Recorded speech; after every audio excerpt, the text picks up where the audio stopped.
Hola amigos del cine y el misterio y bienvenidos una noche más a las Crónicas de Pablo. Hoy, día de Star Wars, 4 de mayo, May the Force be with you. Como podéis ver en la camiseta que me he puesto en su honor, no voy a hablaros de Star Wars, fíjate. Voy a hablaros de otra película que acabo de salir de ver, también muy relacionada con el mundo de las galaxias, como es Guardianes de la Galaxia, volumen 3. Y sí, como habéis imaginado, estamos en una nueva Crónica Express. Y bueno, hay que decir que esta película ha colmado bastante bien mis expectativas. Es muy continuista con el toque de James Gunn, que es tanto su director como su guionista. Mantiene perfectamente el hilo de los acontecimientos de las dos anteriores películas y enlaza también con los acontecimientos corales que ha habido en películas como Infinity War y todas en las que se haya podido ver involucrado los Guardianes de la Galaxia, incluido ese especial de Navidad que protagonizaron. La película retoma de nuevo todo el elenco principal, añadiendo a Chud Goody y Guji como el alto evolucionador, enemigo a batir, y Will Poulter como Alan Warlock, otro enemigo que se va a encontrar nuestros amigos los Guardianes de la Galaxia. Por supuesto, capitaneados por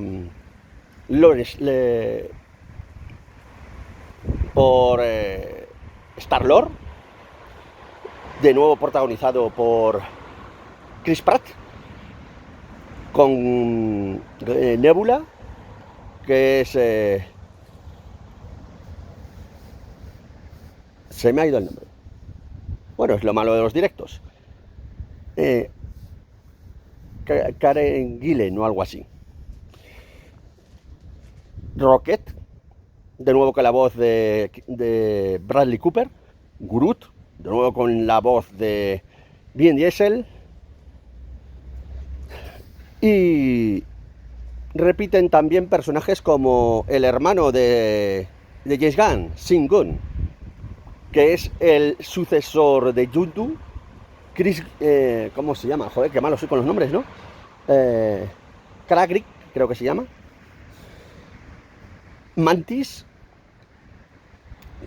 interpretado por Pam Clementif.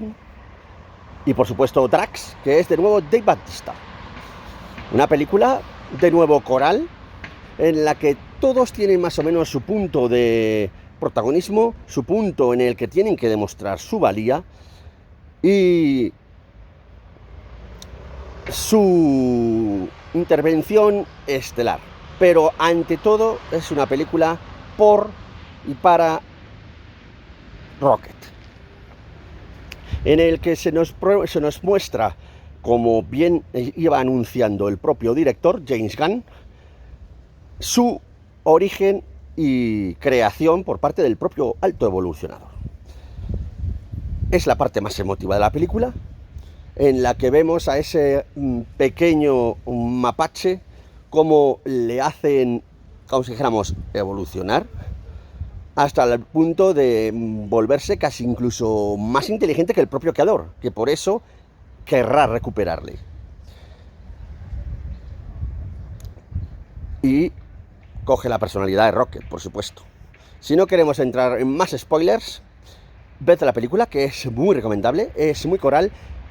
Puede adolecer un poco al principio, la primera mitad de la película, le cuesta arrancar. Hay una parte de la trama, la inicial, que se podía haber resuelto en una parte y se resuelve en dos. Pero bueno, te sirve un poco para también ir introduciendo el papel del alto evolucionador y sus creaciones, como si dijéramos, ¿no? Pero luego, esa segunda mitad de la película, en la que ya empieza a verse lo que es esencia pura marvelita, de batallas y de escenas de acción sin descanso, que te mantiene la adrenalina a tope, también funciona muy bien. Como hemos dicho, la película se podría también diferenciar entre el peso central que recibe Rocket y luego las relaciones interpersonales y cómo irán hilvanando sus hilos argumentales cada uno de los personajes hacia su desenlace final. Como por ejemplo la relación entre Star-Lord y Gamora, de nuevo interpretado por Zoe Saldaña, que estaba ahí en un fleco suelto que se viene a atar. La relación entre Nebula, ese personaje un poco disidente, recién redimido de las manos o de las garras de Thanos, y cómo se acaba también integrando y aceptando y comprendiendo al resto de los Guardianes de la Galaxia. Groot también evoluciona hacia...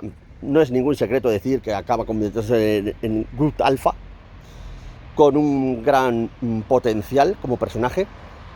Y por supuesto, pues eso, la trama gira también un poco en torno a Rocket. Por lo demás, volvemos a ver a Sylvester Stallone y su grupo de piratas a su aire, al que pertenece, por ejemplo, esta Gamora alternativa que fue rescatada en las líneas del tiempo que vimos en Infinity War y Endgame. Y también recibe cierta evolución el personaje del hermano de James Gunn, Shin Gunn, este heredero de Yondu, que ha heredado la guía de la flecha, que no acaba de dominar, pero acaba, como es bastante obvio, acaba pudiendo controlarla, ¿no? Y en fin, es una película muy disfrutable, muy entretenida, que viene a redimir y a cerrar el círculo de los Guardianes. Probablemente sea el último capítulo que veamos, sobre todo porque nuestro amigo James Gunn se ha pasado a la competencia, se ha pasado a DC nada más y nada menos que a construir su propio universo DC. Y dudo que vuelva a Marvel a hacer una cuarta entrega o una continuación de estos personajes. De hecho, la propia Zoe Saldaña también se ha despedido de este personaje diciendo que no volveremos a ver a Gamora. Veremos si es verdad, porque ya sabemos lo que pasa en Hollywood y con este tipo de casos y de contratos, ¿no? Porque bástese con que venga el Tito Walt o el Tito Feige y diga: Zoe, querida, toma un maletín, vuelves a ser Gamora. Y la otra, pues oye, pues poderoso caballeros don dinero, como decía Quevedo, ¿no? Así que veremos a ver qué hay, porque la serie deja abiertas posibles continuaciones o posibles flecos. El personaje de Alan Warlock, por ejemplo, es el que le veo más desaprovechado.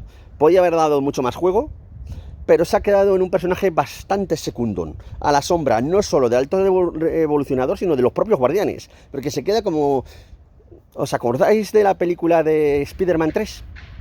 Con ese primer encuentro que tiene Spider-Man con James Franco como el nuevo Duende Verde, que sale al principio pero luego se queda ahí en un segundo plano. Pues un poco le pasa lo mismo a este Alan Warlock. Por supuesto, olvidados de cualquier referencia o cualquier alusión a los cómics en el que Alan Warlock es el guardián o está relacionado con las gemas del infinito. Aquí no va por ahí los tiros. Aquí, y eso sí que me parece bien traído, está estrechamente relacionado con la escena postcréditos de Guardianes de la Galaxia 2, en la que se le crea como forma de vengar a esta raza de seres dorados que quiere vengarse de los Guardianes de la Galaxia por haberse sentido traicionados por ellos. Así que me parece correcto que haya sido incluido en esta tercera parte, un poco también por dejar cerrado el arco de esta raza de seres dorados, que no me acuerdo cómo se llama, y plantear este personaje, Alan Warlock, que también tiene mucho potencial y es uno de los personajes más poderosos del universo Marvel actual. Veremos si tiene más recorrido o tendrá una mayor evolución dentro de nuevos proyectos o de series o de películas, pero por ahora ha quedado bastante deslucido. Por otro lado, a el Alto Evolucionador, el hombre este de nombre impronunciable, Iguchi, se apellida, le veo con una planta muy, muy seria, muy formal, un planteamiento en plan que es muy endioseado porque quiere crear, como si dijéramos, la raza perfecta, sin ningún tipo de defecto, y por eso pues va experimentando con los animalitos, entre ellos Rocket, y va generando distintas especies, pero cuando ve que estas especies le decepcionan, pues se las carga. O sea que es una especie como de planteamiento parecido al de Shiva, que es el dios de la destrucción, pero también de la creación. O sea que es un personaje bastante dual, bastante dictatorial, para qué negarlo, y tiene un pensamiento bastante interesante, pero que no llega a ser tener una muy buena evolución, porque básicamente es eso, un personaje algo plano, en el sentido de que no tiene más ambiciones que esa, y esa obsesión con Rocket. Pero bueno, aún así me funciona como villano y da una buena réplica y pone bastante en aprietos a nuestros protagonistas. Así que, por no alargar mucho más esta crónica, que además en breve me toca entrar a trabajar, sí señores, trabajo de noche, pues vamos a darle una buena nota, y yo creo que una nota de 7,5, largo, porque es una película que entretiene, que es vistosa, los efectos especiales, pues qué se pueden decir de ellos, espectaculares con respecto a la factoría de Marvel. Tiene mejor hechura y mejor acabado que estas últimas producciones que están teniendo bastante crítica en la productora de Marvel, como es Wakanda Forever o Quantum Manía. Esta yo creo que es un buen cierre al arco de los Guardianes de la Galaxia.